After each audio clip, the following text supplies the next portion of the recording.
So here I want to extend the built-in button component, and as mentioned, if that's the case, if you want to essentially extend a built-in component, you can do that in a slightly different way than you did it before. Instead of putting that button element here into the template of our button component, we could focus on just having the actual content of the button in here. And we could then go to the button component TypeScript file and change the selector. Because this selector here is not restricted to being an element selector as we have it here and as we had it in all our other components thus far. Indeed, it's the most common case, and it's typically the best choice to have an element selector like this, but you're not limited to that.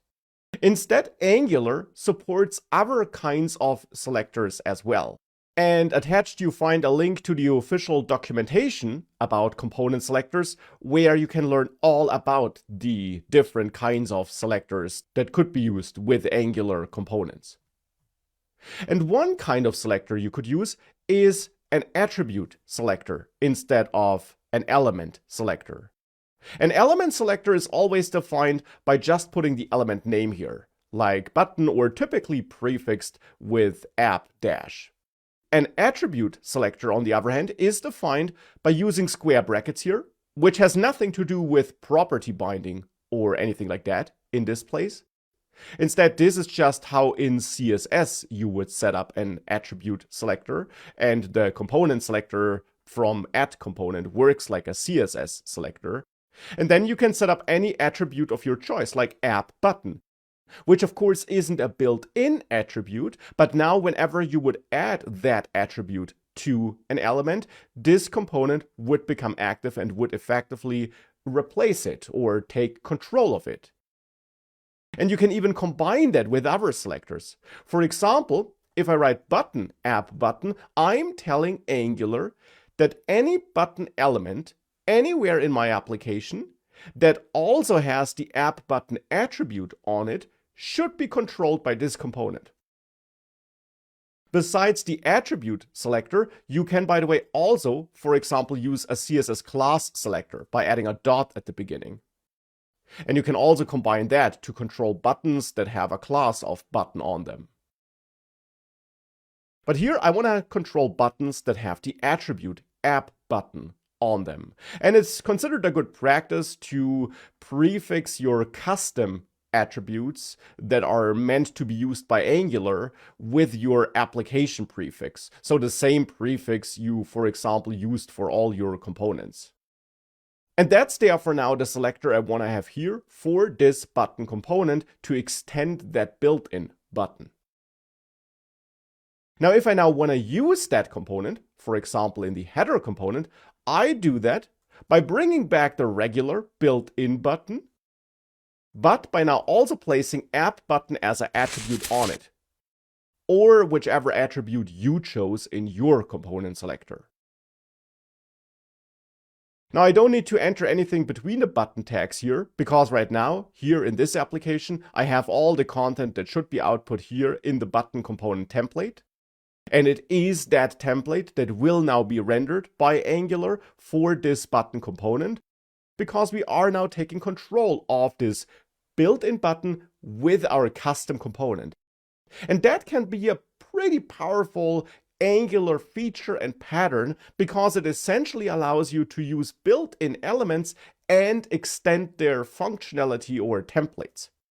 So with that, if I now saved it and I reload, I still have my logout button here.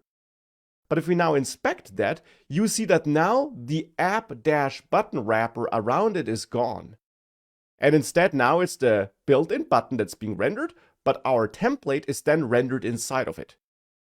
And that saves us this extra unnecessary DOM element that we had in the DOM before. Now, you could use that on other components as well, but typically this pattern of selecting an element by attribute is used if you want to extend a built-in element. Whenever you're building a brand new component that just wraps a bunch of built-in elements but doesn't really replace one, you should use the element selector as we did it before. So that should be your default, but knowing about this kind of selector and that you can do that with Angular is important. So now that we worked on this button selector here, I want to work on its template as well. Because at the moment, the text logout and this icon is hard-coded into this template. And that means that whenever we use this component, it will be that content that's being output. Now that's fine in the header because I copied that content from there, so it is the content I want to have there. But if I now were to use my button in the new ticket component, I'd end up with the wrong markup. So here in that new ticket component, if I temporarily comment out this markup so that it's not rendered anymore, and I add app button on this button element to use my custom button component here, and I then also add my button component to the imports. That's still required to unlock this component in this components template here. If I do all that, you'll see that if I save that and if I reload, we now also have the text logout here. And that's of course wrong. So what we need to do here is we need to make this button configurable, or make the template of the button configurable. And we could do that with help of inputs. So with add input or the input function. We could accept one input for the text and one input for the icon, for example, which technically is also just the text here. That would be absolutely fine, but here, also to show you a different pattern and a different Angular feature, I'll not do it like this. Instead, why don't we use ng content here? This placeholder, why don't we use that? And why don't we also use it here for the icon? So that we have two placeholders for these two different places in our markup. If we do it like this, we can go back to the header component. And now here between the button tags, we could add the logout text and this icon symbol. And in the new ticket component, I'll comment that back in, remove those spans, since it's just the text and the icon I want to pass into the button, and output it like this. Well, if we do that and we reload, it looks almost right, but it's not entirely right. Which we can also confirm if we inspect this. If we inspect this, we see that now actually the content, so the text and the icon text here, was rendered between the second span tags here. And the first pair of span tags are empty.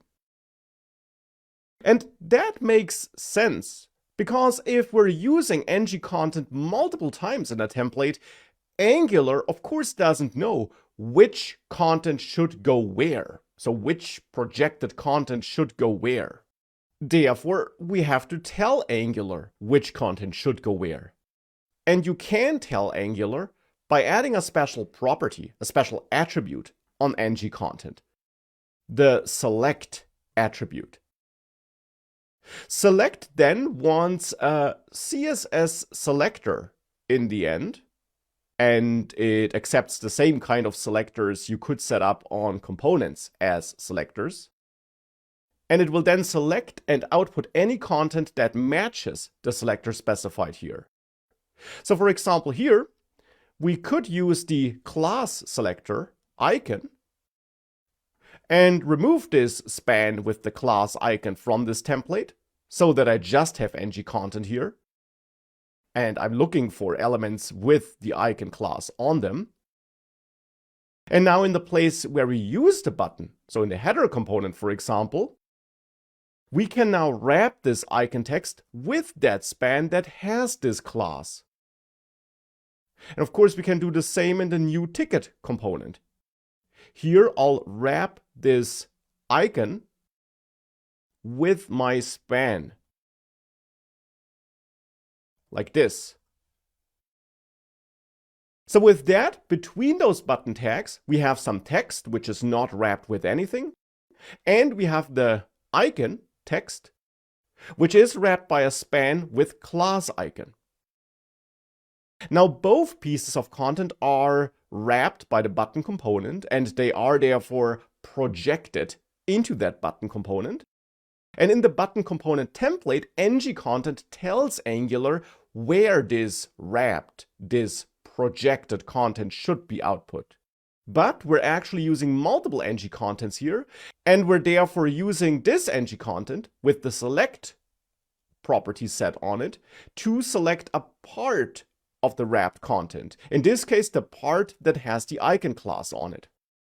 So this span here. And this span will then be output here in place of this ng-content. The other ng-content element, which does not have any configuration, will then output any content that's not matched by some other ng-content element, so that's not selected in any specific way by another ng-content element.